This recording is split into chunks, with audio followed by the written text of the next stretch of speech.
Magandang gabi.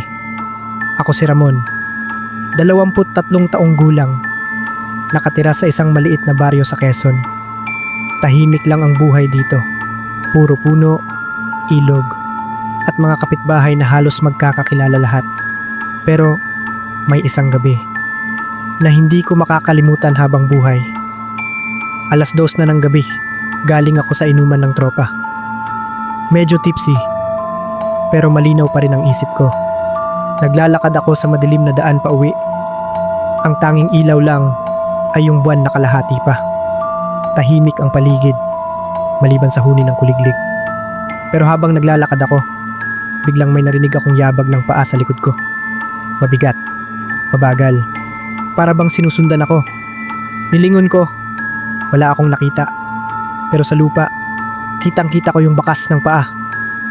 Malalaki, parang hindi tao, at basa ng dugo. Doon na bumilis tibok ng puso ko.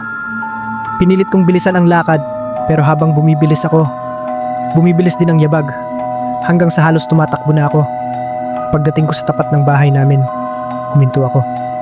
Kasi may nakatayo sa gitna ng kalsada. Isang babae, mahaba ang buhok, nakaputi, nakatalikod. Akala ko kapitbahay lang, pero nang dahan-dahan siyang lumingon, dun ko nakita na wala siyang muka. Wala ni ilong, wala ni mata, wala ni bibig. Puro balat lang. Dun na ako napasigaw at napatakbo papasok ng bahay. Nanginginig ako buong gabi at hindi nakatulog.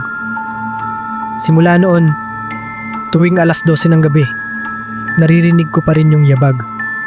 Kahit nakahiga ako, kahit nakasara ang pinto at bintana, para bang nasa loob na rin siya ng bahay namin.